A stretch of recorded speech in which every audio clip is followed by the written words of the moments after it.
महावितरणमध्ये गेली अनेक वर्ष कंत्राटी पद्धतीने काम करणाऱ्या 20 कंत्राटी कामगारांनी आपल्या विविध मागण्यासंदर्भात आज पालकमंत्री हसन मुश्रीफ यांच्या निवासस्थानावर मोर्चा काढला। कागल बस स्टँड येथील छत्रपती शिवाजी महाराजांच्या पुतळ्याला पुष्पहार अर्पण करून मोर्चाला सुरुवात झाली। नियमांचं काटेकोर पालन करत 20 कर्मचाऱ्यांचा मोर्चा शिस्तबद्ध पद्धतीने मेन बाजार लाईनमधून गैबी चौकात आला। यावेळी 20 कंत्राटी महासंघाच्या पदाधिकाऱ्यांनी डॉक्टर बाबासाहेब आंबेडकर, महात्मा ज्योतिबा फुले, लोकशाहीर अण्णाभाऊ साठे यांच्या पुतळ्यास पुष्पहार अर्पण करून घोषणा दिला। यानंतर मोर्चाचं रूपांतर सभेत झालं। यावेळी केंद्रीय कार्याध्यक्ष अमर लोहार, विजय कांबळे, राहुल भालबर, मिलिंद कुडतरकर, राजेंद्र ढाले यांनी उपस्थित कामगारांना मार्गदर्शन केलं। वर्षानुवर्ष रिक्त जागी कंत्राटी पद्धतीवर काम करत असताना अनेक कामगारांना आपला जीव गमवावा लागला, तर काही जणांना कायमचं अपंगत्व आलं। महावितरण कोणतीही जबाबदारी घेत नाही। हे कामगार तुटपुंज्या वेतनात काम करत असून समान काम समान वेतन, कंत्राटदार विरहित रोजगार, NMR पद्धत लागू करावी या प्रमुख मागण्या त्यांनी मांडल्या। यावेळी पालकमंत्री नियोजित दौऱ्यावर असल्यानं त्यांच्या वतीनं राष्ट्रवादी युवक जिल्हा अध्यक्ष नितीन दिंडे यांनी आंदोलनस्थळी येत मागण्यांचं निवेदन स्वीकारलं।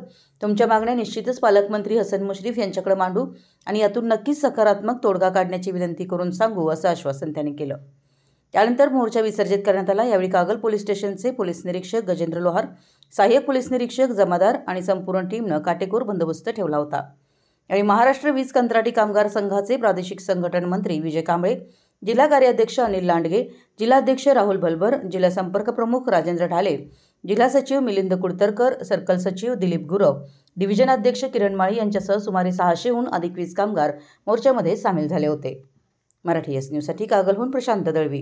आम्ही आज सर्व कंत्राटी कामगार माननीय हसन मुश्रीफ साहेब यांच्या कागल निवासस्थानी आम्ही मोर्चा काढला होता। आमच्या यामध्ये प्रामुख्याने मागण्या एवढ्याच आहेत की गेले 20 वर्ष झाली आम्ही कंत्राटी कामगार म्हणून महावितरण, महापालिका, महानिर्मिती या तिन्ही वीज कंपनीत काम करत आहोत। हे काम करत असताना आमच्यातले असंख्य असे बळी गेलेले आहेत। त्यामुळे आमची एवढीच मागणी आहे की हरियाणा पॅटर्न जसा हरियाणा सरकारनं राबवलेला आहे, हरियाणा विकास कौशल्य बोर्ड स्थापन करून त्याच धर्तीवर महाराष्ट्र शासनाने सुद्धा एक समिती स्थापन करून आम्हा सर्व कंत्राटी कामगारांना शाश्वत रोजगार दिला पाहिजे।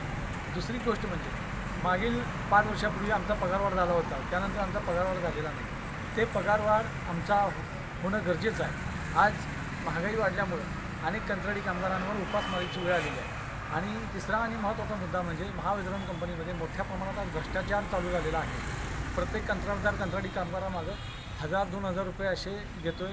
आज नोकरीला लावताना पण 20-20 हजाराची मागणी केली जाते। या सर्वच्या पार्श्वभूमीवर कंत्राटी कामगारांना शाश्वत रोजगार दिले तर हे सर्व प्रश्न मिटून जातील। त्यामुळे आमची महाराष्ट्र शासनाला ही विनंती आहे आणि खास करून देवेंद्र फडणवीस साहेबांना की त्यांनी आमच्या सर्व कंत्राटी कामगारांची शाश्वत रोजगाराची मागणी मान्य करावी आणि आज संध्याकाळी होणाऱ्या 5च्या बैठकीमध्ये सकारात्मक असा निर्णय काहीतरी काढून द्यावा। अन्यथा नाईलाज असतो 24 तारखेला नागपूर येथे माननीय ऊर्जा मंत्री फडणवीस साहेब यांच्या निवासस्थानी आम्ही मोर्चा काढून आमरण उपोषण तिथे करू।